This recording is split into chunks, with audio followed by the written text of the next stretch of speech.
Okay, while those are going around, let me just give you a quick update on our Adventist World Radio. The offering box is going around. For the month of October, this class contributed $220. Still on mute. I don't think so.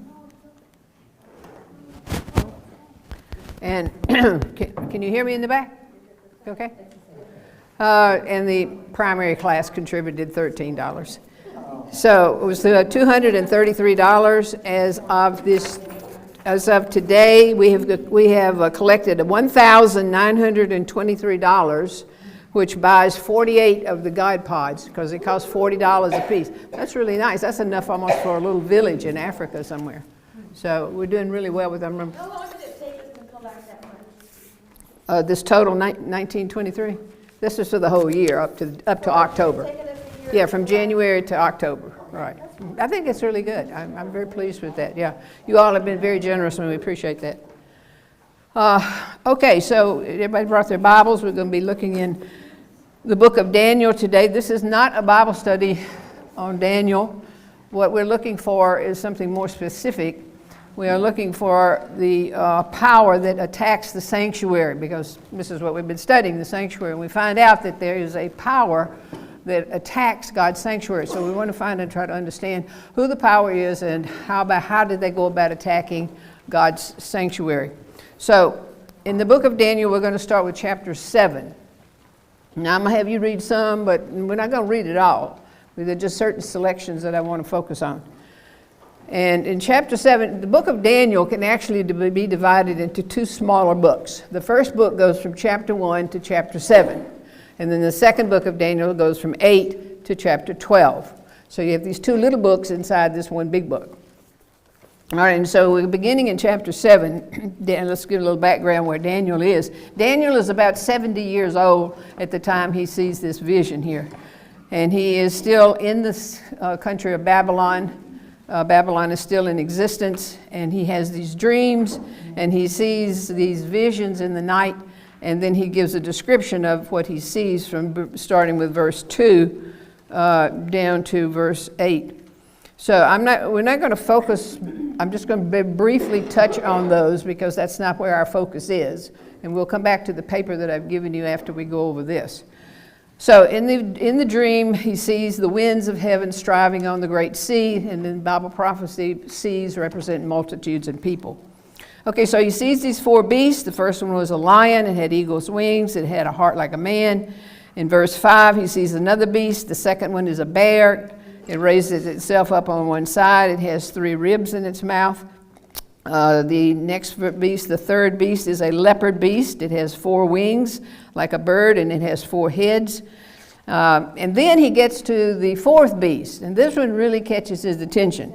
He's able to describe the first 3 in the terms that he understands as a lion and a bear, and they look like these, and a leopard. Those, even though they were kind of weird-looking creatures, they're recognizable. But this one is not recognizable. He says he saw in the night vision a fourth beast. Now look at the description of it. Now I'm reading from New King James, okay?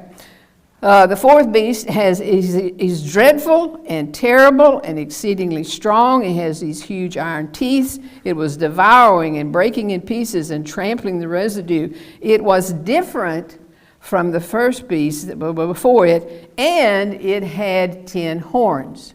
So he has no word for it. There's no word in his language to describe this beast. It's just this terrible beast with 10 horns on its head, which is really weird. You don't see things like that in nature. In verse 8, he says, he was considering the horns. There was something attractive about the horns that came up on this beast. And he's sitting, I can imagine him looking at them, studying them like this. What do these 10 horns represent here? What are they? And as he was looking at them, you'll notice there was another horn, and then it says a little one coming up among them, and on whom 3 of the first horns were plucked up by the roots. So this little horn pushes up 3 of those 10, and they disappear. If you pull it up by the roots, that means it can't come back. Then in this horn, now what we're looking for now in this study is the characteristics of this power. So it's a little horn to start off with. It plucks up 3 other horns. It has eyes like the eyes of a man and has a mouth speaking pompous words. Okay, so we see some descriptions of it at that point right there. All right, so if you look on your sheet, characteristics of the little horn power, chapter 7, beginning with verse 8. It rises out of the 10 horns. Historically, we know that these are the barbaric tribes that broke up the Roman Empire, became the 10 nations of Europe as time went on. And the fourth beast that he's looking at is actually pagan Rome. Most of you know this if you've studied Bible prophecy. Then in the second characteristic, he plucks up these 3 horns. So we know that those were 3 of the 10 horns, and those were the tribes of the Vandals. The Vandals lived in Africa, North Africa. The Ostrogoths and the Huruli. There are no records of these tribes anywhere. They can't find any information about these tribes because they were plucked up by the roots. They were completely destroyed. And so those 3 tribes are out. Now there's leaving 7. Then he has some human component parts to him. He has eyes and a mouth, that Daniel said, and he was speaking. What kind of words? Pompous words. We're going to see that word again and again and again. All right, so Daniel is watching this vision, and this vision is taking place on planet Earth. And then it switches, and it goes to the heavenly scene. We're not going to read that, verse 9 and 10. That goes to heaven. That's what takes place in heaven while Daniel is watching what's going on the earth. Then it comes back to verse 11, and he's back again watching the beast. He's watching this little power. All right, so I'm going to read these 2 for us. I watched, and then because of the sound of there's that word, pompous words, which the horn was speaking, I watched till the beast was slain, his body was destroyed and given to the burning flame. As for the rest of the beast, those other 3, they had their dominion taken away, and their lives were prolonged for a season and a time. So he's watching this pompous power here, and eventually notices that it's gone, it's destroyed. All right, so then the scene changes again. So he goes from seeing that happen on the earth, he goes back to seeing what's happening in heaven. So if you look at verse 13, verse 14, on over, those 2 verses tell us what's going on in heaven. We don't need to read those because we're focusing only on what this little power is doing. All right, so now you're going to read for me. Who's got the microphone? Verses 15, 16, 17, and 18. This will be your turn. Daniel 7. Daniel 7, starting with verse 15.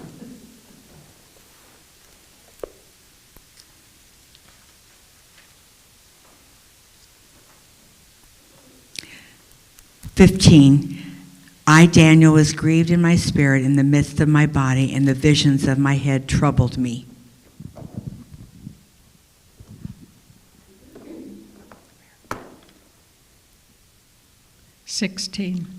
I approached one of those standing there and asked him the true meaning of all of this. So he told me and gave me the interpretation of these things. 17. These great beasts which are 4 kings which shall arise out of the earth. Verse 18. But the kingdom of the saints, the people who belong to the Most High, will eventually supersede all these other kingdoms, and their kingdom will last forever and ever. Okay, I want you to pause right there. Daniel is asking to understand what he's seeing here. And so they say that the interpretation comes to him that these are 4 kings. Now, this does not mean a king, one king. This means basically a kingdom. Okay, it starts with a king, and he has his descendants and so on. So you're talking about kingdoms rather than a one-person king. So, and they come out of the earth. So he's still watching that event taking place on earth. Now, I want you to look at 18. 18 is just, we read right over it, and we don't even recognize how important verse 18 is. Just look at it. But, after he's seen all these things, but, says this angel guide who is giving them the interpretation, but the saints of the Most High shall receive the kingdom and possess the kingdom forever, even forever and ever. How many times did they say that word? 3 times. Anytime anything in the Bible is mentioned 3 times, it is a done deal. Nothing can change it. Verse 18 is a powerful verse for us to think about in the times in which we live, with all of the confusion, chaos, wars, famines, pestilence, and whatnots around in the world. It says, but, after all this mess has happened, but the saints of the Most High shall receive the what? Shall receive the kingdom. And possess the kingdom how long? Forever and ever and ever. Isn't that powerful? There's no questioning about it. Everything is set and ready to go. It's there for us. And that is what we can hold on for hope. So let's put a circle around that verse there. That just really stood out for me. All right, so as he comes back now, he wanted, in Daniel in 19 says, I wanted to know the truth about this fourth beast, which was different from the others. And again, he describes it in verse 19. He says, exceedingly dreadful, with teeth of iron and nails of bronze, and devoured and broke in pieces and trampled the residue. And the 10 horns, he wants to know about that were on its head. And the other horn which came up, before which 3 fell, namely that horn which has eyes and a mouth, which spoke pompous words. There it is again, the pompous words, and whose appearance was greater than his fellows. Basically, he's just repeating the same thing he just said and saw on the first part of the chapter. So we're going to see this thing repeated about 3 different times, the same description and everything. The same words are being used. Okay, in verse 21, he says, I was watching, and this same horn now is making war against the saints and prevailing against them until, look in verse 22, the Ancient of Days came and a judgment. What is judgment? Where do judgments take place? In the sanctuary. Like the Day of Atonement is a day of judgment. So until this judgment was made in favor of the saints of the Most High.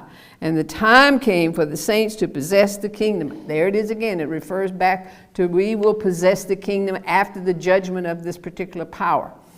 All right, so then the angel comes in and he describes the fourth beast as the fourth kingdom, and the 10 horns are 10 kingdoms. It's exactly the same thing we just read in the first part of the chapter.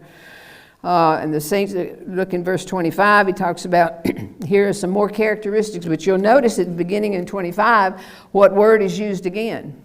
The pompous word is used again. Against, and these words are used against the Most High.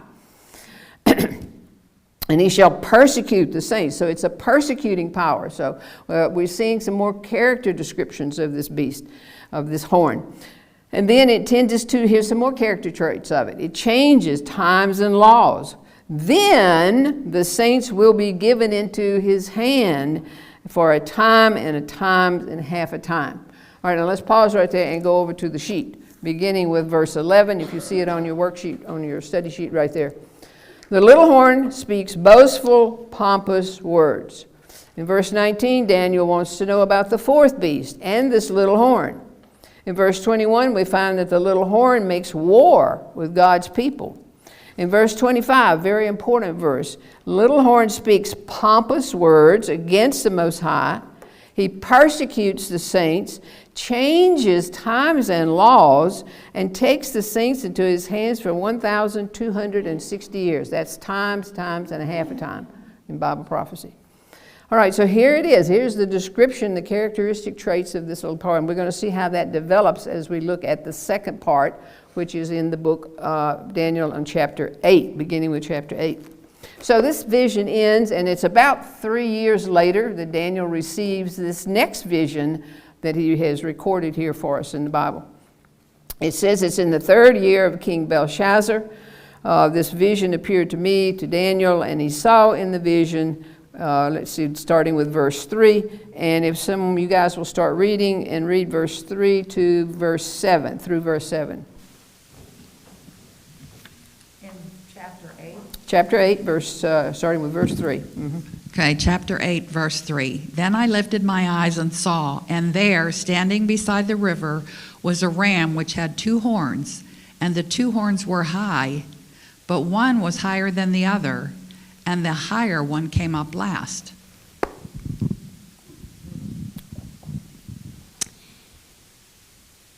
Verse 4. I saw the ram pushing westward and northward and southward, so that no beast might stand before him.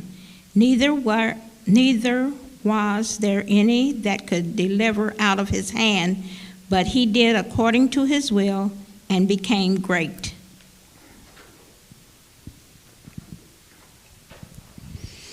And as I was considering, behold, A he-goat came from the west over the face of the whole earth and touched not the ground. And the goat had a notable horn between his eyes.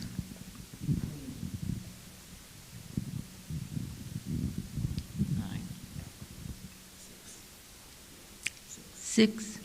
And he came to the ram that had 2 horns, which I had seen standing before the river, and ran unto him in the fury of his power. Verse 7, and I saw him confronting the ram. He was moved with rage against him, attacked the ram, and broke his 2 horns.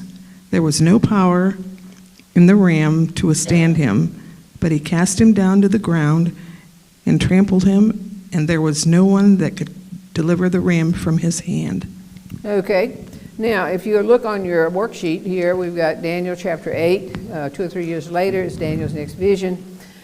And we recognize now we have 2 animals, a ram and a goat. These are sanctuary animals. They're used for sacrifice in the sanctuary.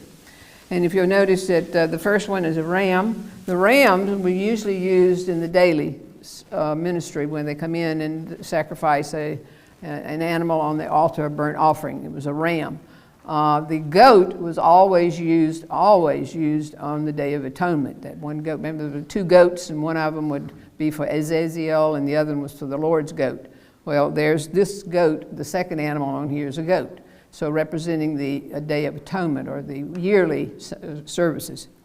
All right, so verse 3, a ram, which is a sanctuary animal, had 2 horns. One was higher than the other. Well, we recognize this to be Medo-Persia, because the Medes and the Persians worked together, and one was more powerful than the other. Okay, it's following the same track of the animals that Daniel saw in chapter 7. Then in verse 4, we have a ram. It's the ram. And in the ram is going north, south, and west. So if he's located in Persia, which is where Iran is today in that area, and it's going west, it's moving westward that way, it's moving toward the Mediterranean Sea. I don't have a map for you, but you have to visualize that. All right, so he's going that direction in his conquest. Then suddenly he meets this, in verse 5, a male goat, which is a sanctuary animal. It comes from the west and it moves to the east and the north and the south. And this is Greece under Alexander the Great, because it had one notable horn, and Alexander was the one that built the Greek Empire. In 10 years, he had conquered everything from Greece to the Indus River in India, and would have gone further, but his men said, stop, we're tired, we don't want to do this anymore. And so he had to pull back. So that's why he's moving so fast. It talks about that it doesn't even touching the ground, he's going so fast. And that's how quickly the conquest was by Alexander and his Greek army. And he had this one notable horn between his eyes. And then in verse 6, the goat, you'll notice, defeats the ram, and the goat grew strong, and then its horn breaks. That's when Alexander died, and he died in 323 BC. And out of the break of this horn comes these 4 horns, 4 going to the 4 corners, 4 directions. And Alexander, at this time, at his death, was divided among his 4 generals. Now, these horns are not necessarily the general, it's the family of the general. For example, the Ptolemy was one of his generals, but the Ptolemaic dynasty was down in Egypt, and it was, generation after generation of people who were related to that particular general. So we're talking about kingdoms, really, rather than just a person or a general when you get to that. Okay, so this is what Daniel is seeing. Now, we come to verse 8. And I want you to notice here, it says, the male goat grew very great, but when he became strong, his large horn was born. Bible just read the place of the notable one. Number 9 is where I want to go. And out of one of these came a little horn. Here it is again. The little horn shows itself up. And it grew exceedingly great toward the south, toward the east, and toward the glorious land. Well, the glorious land would be the land of Israel. Okay, and verse 10, it grew up to the host of heaven. And not only does it go vertically, horizontally this way, but it also rises vertically in power this way. And as it rises up, it casts down the host and some of the stars to the ground and tramples on them. In verse 11, he even exalted himself as high as the prince of the host, and by him the daily and it has the word sacrifices. That word is not in the original. It just says the daily, because what the daily was the service that went on in the sanctuary every day. It wasn't a sacrifice, a daily sacrifice, even though that was part of the worship service. The daily was the worshiping of God throughout all the different aspects of the sanctuary that we have spent all this time studying. So you can basically take that word out. It's not there originally, but the King James authors put that in because they felt like daily is an adjective, so it needs a noun to describe. Over here we need something for it to describe, but that's not what it means. The daily means the worship of God in the sanctuary on a daily basis. Okay, so that explains that for you. The daily sacrifices were taken away, and the place of his sanctuary was cast down. Now the casting down of the sanctuary, here we have that problem there. All right, and then the last one I'm going to read here is, because of transgression, an army was given to the horn to oppose the daily, and it uses the word sacrifice again, and cast the truth to the ground, and he did all this and prospered. All right, so here's the attack. Here is the actual attack, because the title of this is The Little Horn Attacks the Sanctuary. All right, so now look back on your paper where we were about verse 9 on the bottom, toward the bottom of your handout sheet. A little horn comes out of the four horns. It grew exceedingly great toward the southeast in the glorious land. In verse 10, the little horn grew up to the host of heaven and cast down some stars and trampled them. Well, the host and the stars represent God's people, but they're not in heaven, they're on earth. The prince of the host has to be Christ. He is the prince. Okay, so this is attacking God's people and is attacking Christ himself. But Jesus is in the heavenly sanctuary, so he's not being physically attacked, but God's people are being attacked on earth. All right, and so in verse 11, the little horn takes away the daily, and the sacrifices, I put it in, and then I put an added word. So you basically can read it. The little horn takes away daily, and the daily services at the sanctuary, or the daily services at the sanctuary, and the true worship of God's people, or the continual worship of God's people, which as it attacks it, it's called the abomination of desolation, which is a whole study in itself. We didn't even go there, okay? Just take my word for it. Daniel 11:31, Matthew 24:15, you can find that it mentioned in there, and we could do a study sometime on that. All right, so we have this little horn that is attacking the services of the sanctuary, the people of the services who are involved with the services of God's sanctuary of worship. It's an issue of worship, and it attacks the prince of the host of the sanctuary, who is Christ himself. Now, verses 11 and 12, which says, describe, these are the two verses here we just read, describes how the little horn interferes. Now, we're getting down to how it attacks. That's what we're looking for. We've looked at some characteristics of the little horn. Now, how does he attack the sanctuary? It says it describes the little horn, how it interferes with the worship of the divine prince of the host, the true priest. That's Jesus, okay? The little horn acts as another prince of the host. It's a counterfeit. Somebody pretending to be Christ. Somebody pretending to be God. Somebody pretending to set up a worship just like the one God has. All right, so we're beginning to see what kind of attack it's making on the sanctuary. And it commands its own counterfeit, there's the word, host, which the little horn sets up against the Tamid, or this is the daily, which the daily worship that was in the sanctuary. So it sets up an institution that has a worship service on a daily basis, and it imitates Christ, and it pretends to be the sanctuary on earth, when the real sanctuary at this time is in heaven, because the old sanctuary has been destroyed. All right, so in warfare, the word host refers to an army, but in sanctuary framework, it indicates a priestly host. Okay? Now we get to Daniel 8, verse 11. This is kind of a description of, I put in parentheses there, what those pronouns relate to.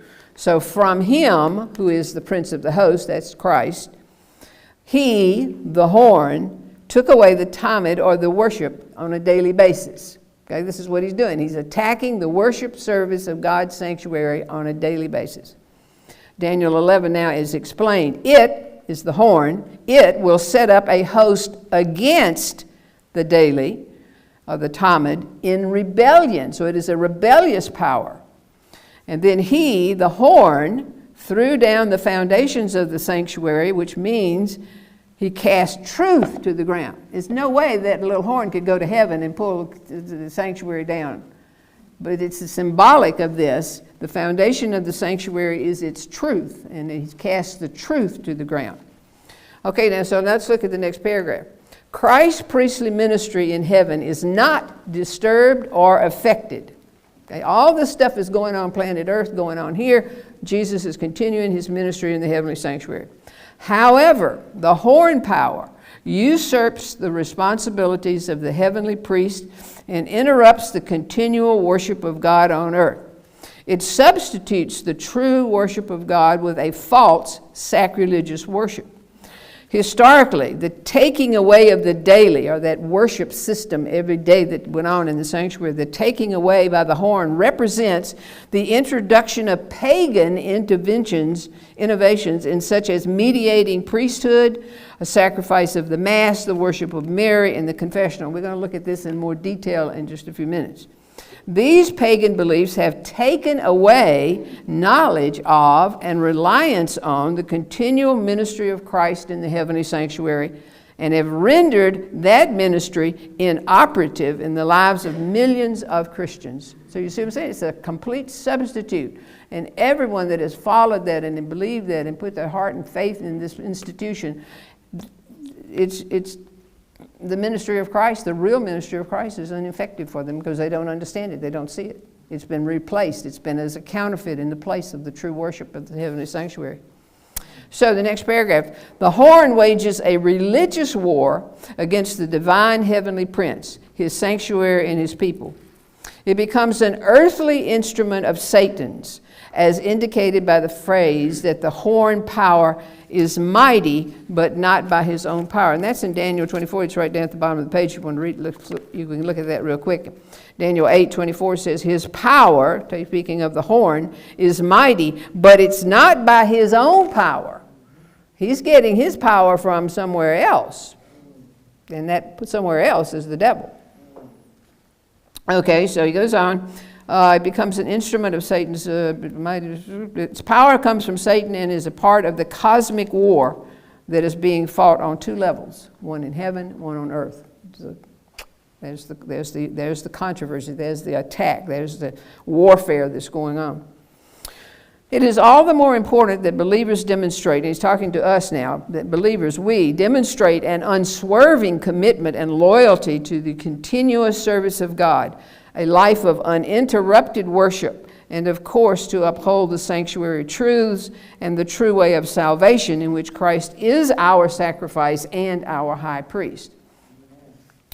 All right, so before we look at the next section of this, look at the review of the little horn characteristics. I wrote these out for you. Comes out of the Roman Empire. What's the next power to rise out of the Roman Empire? It's the papal power.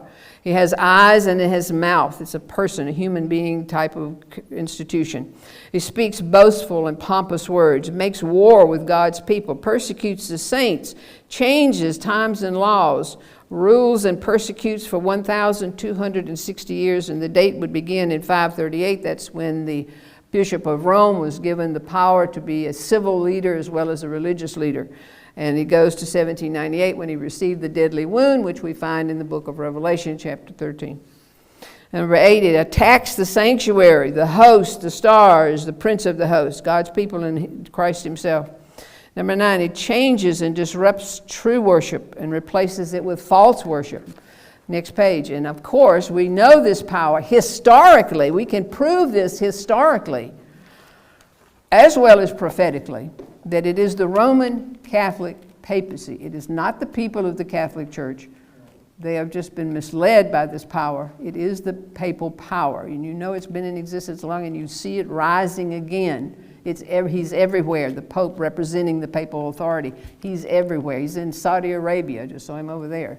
And they're working behind the scenes, but nobody's paying attention to that because they don't understand that. They're busy watching what's going on in Ukraine and what's happening in China and all these other places. And over here, the Pope is just working his way silently and quietly, gathering his supporters about him. All right, so we find the same power in the book of Revelation chapter 13. Now, The next one I want to go over with you is the actual attack, Roman Catholicism's attack on the sanctuary. And we're going to step by step through the sanctuary and see how this power has attacked the sanctuary. The first sentence I should have said, with the demise of paganism in the 6th century AD, comma, but I forgot the with, so if you want to add it, it makes more sense if you read it that way. So with the demise of paganism in the 6th century AD, the Roman Catholic Church became the religious and civil power for the next 1,260 years. The church and state were combined, and the Antichrist is what the term the Bible calls it. Now, Antichrist does not mean against Christ. It means in the place of Christ. And this is what we've already seen as we've looked at the verses in Daniel 7 and 8. It's a power that replaces Christ. It pretends to be Christ. There's a really interesting picture of the Pope sitting on a white throne dressed in his white garments, and on either side of him are these golden angels. What does that remind you of? Ark of the Covenant with the cherubims on either side.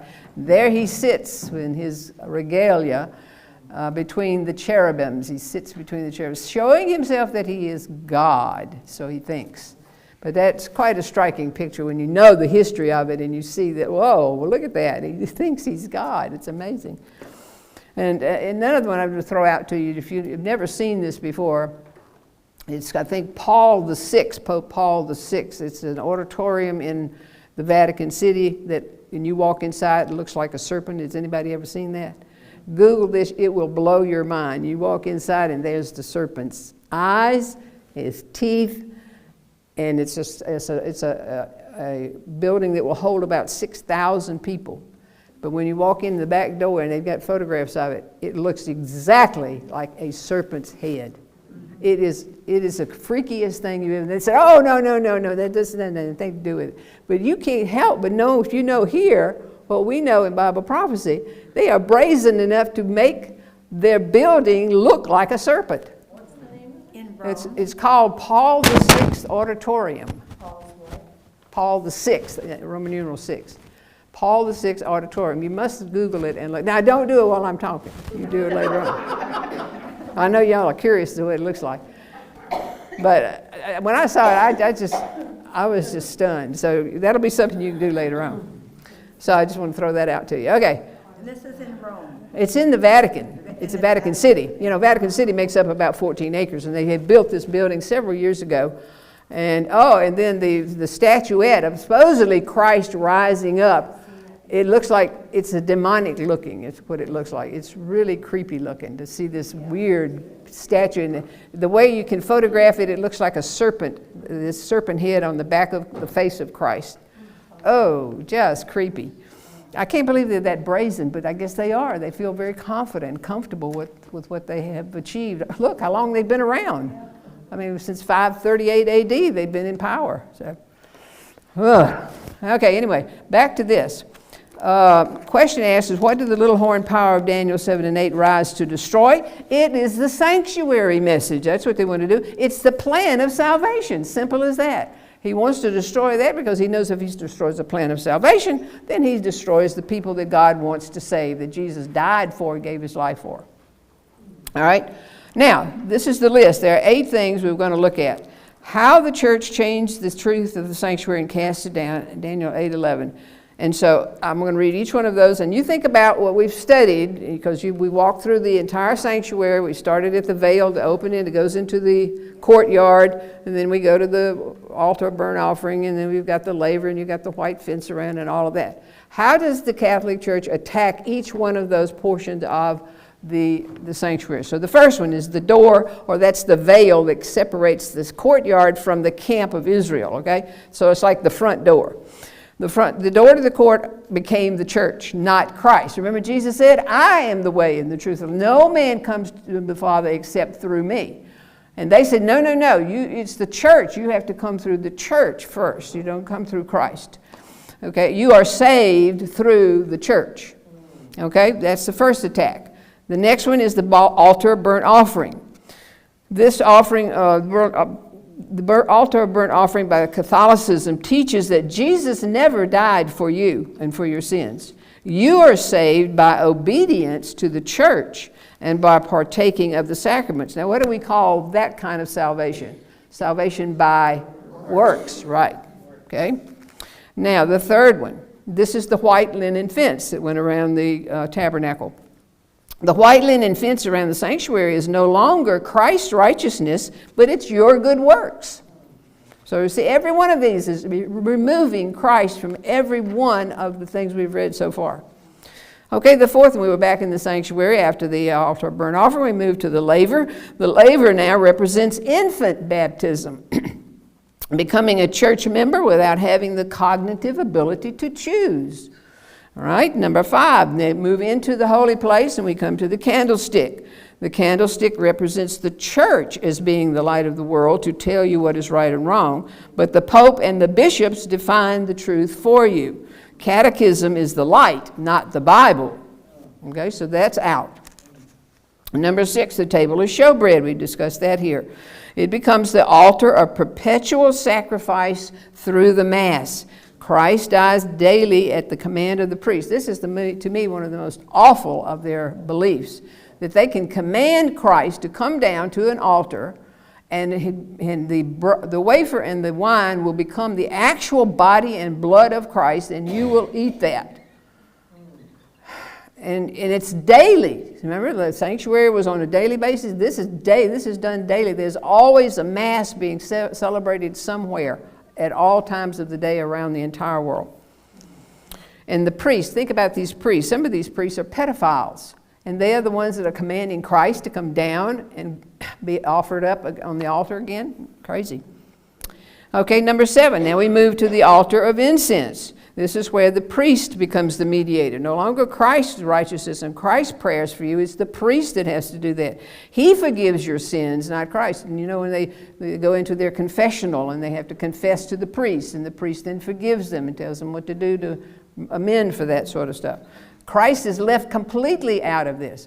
Have you ever noticed that every time you see someone wearing a cross, or there's a crucifix in a church or in a picture, Christ is always on the cross. Always. He's never shown as a resurrected Lord or a coming King. He's always this helpless, that staff that the Pope carries around with this emaciated looking Christ hanging on this bent rod like that, which is witchcraft. When you bend a cross this way, it's witchcraft. They've got him hanging there. And this is in your face type thing to Christ. This is just total disrespect and hatred for him. All right, and the most holy place is the last place that they would go, into the most holy place where the Ark of the Covenant is. In the Ark, we have learned that the covenant, the law of God, which is a transcript of his character, is in the 10 Commandments. That's where it reveals who God is. But the church has changed the law. And they removed the second commandment out completely. Why did they take the second commandment out? Because it says what? Thou shalt not worship any graven images. And do they have graven images in their churches? Yeah. So, we can't have that commandment because that makes us look bad, so let's get rid of it. Can you imagine taking God's law and saying, I don't like this one, we'll put this one up here and move this one down there? How arrogant. The church has changed the law. It removed the second commandment. It put the fourth commandment now, which is the Sabbath commandment. It put it in the position of number 3. And then it took the 10th commandment and divided it into 2 so they would have the 10. Changed God's laws. Amazing, yeah. Also, on the 6, they also recreate.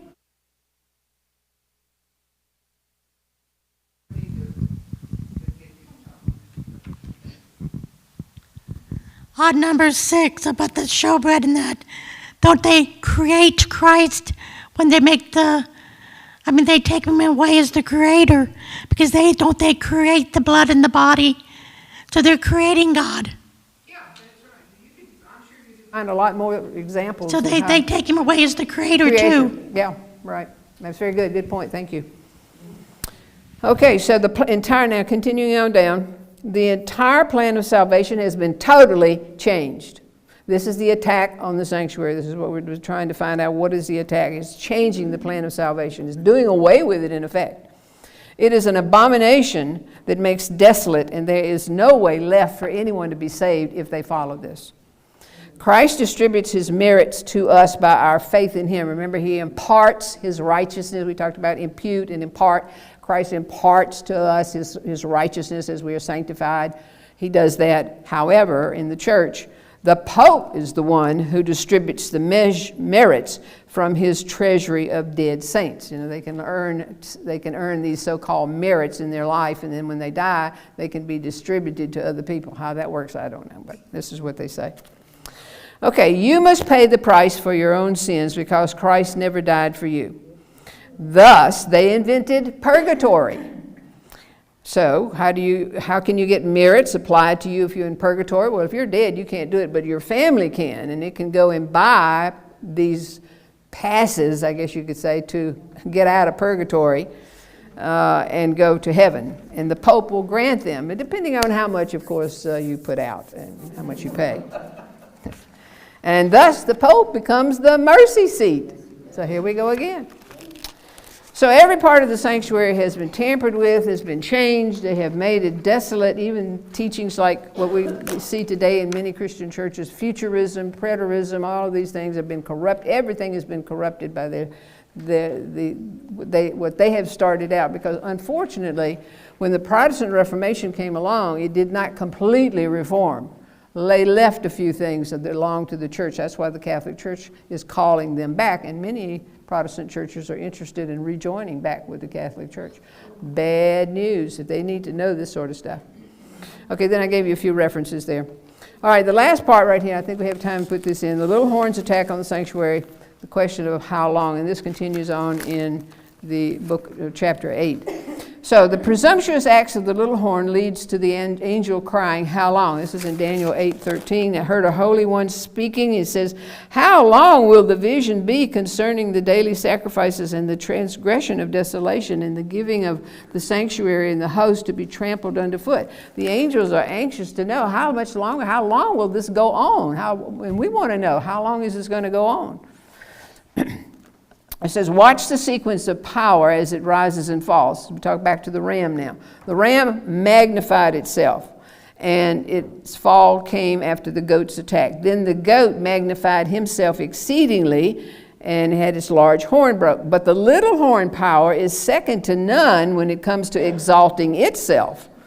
First, it expands horizontally, and then it grows up to the host of heaven, and it finally compares itself to the prince of the host. No wonder the angel asked, how long will the vision be? It is a lament over the continuous distress, a plea for a change, a call for divine judgment. Such a question expresses the hope that God will finally triumph. When you think about the word how long, have you ever taken a trip with your kids and they're going to say, how much longer is it going to be? But you know, when they say that, they know there's a destination, because they wouldn't be saying how much longer before we get there. And this is exactly what this angel is saying. How long will it be before this, all of what you've said will come to an end? And so the question, how long, God has an immediate answer. He does not put it off, he answers it right away. Immediate answer, and it is full of comfort. Restoration of the damage done by the horn will be underway after the period of 2,300 evenings and mornings, such as in Daniel 8:14. You see it on your page right there. And follows verse 13. Immediately he says to me, for 2,300 days, then shall the sanctuary be cleansed. So we're back to the sanctuary. Okay. That would be, according to calculations, would begin in the year 1844. To be more precise, October 22, 1844. That is the work of Christ in the most holy place will begin and has begun his final phase. So it's underway. It's been underway for, 178 years or so. This final reformation of eventually the cleansing of the sanctuary and the punishment for the beast and the little horn. So the cry. The angels are deeply stricken about the religious desolation caused by the little horn power. The heavenly angels have taken Christ's side and actively participate in the spiritual battles behind the scene. You can read that in Daniel chapter 10. So they do this for us, and we need to be sure we're joined to the heavenly alliance, that we're on God's side every day. So the cry, how long, needs to go forth. Our earnest desire for God's intervention in the world's affairs and for his return should be a regular part of our prayers. Though he is working, we want him to end the reign of sin and evil here and return in the glory he's promised. All this is going on here on earth, while in heaven, Jesus is acting as high priest in the most holy place as he begins the final work in the cleansing of the sanctuary. And so now we turn our attention to the work in the heavenly sanctuary. All right, so that's worked out really good. I got through right on time. The attack of the sanctuary. Then the next one that we will do will be what Christ is doing in heaven, and the pre-Advent judgment, the investigative judgment, Day of Atonement, all of that together. That will, and I'm going to give you every word for word. It's going to be typed out for you. It's about 4 or 5 pages long. We'll just read through that, and you can decide and think about what you want to ask questions later. Okay, I think that's it. Oh, by the way, if you're interested in Daniel, anybody familiar with Stephen Bohr, Pastor Stephen Bohr's Secrets Unsealed? He has incredible work. He's an amazing student of the Bible.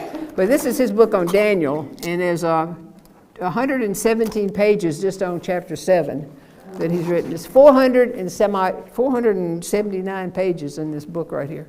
I said, I don't think we have time to run through that tomorrow, so I just brought it and showed you. If anybody's interested in anything like that, I studied detailed study.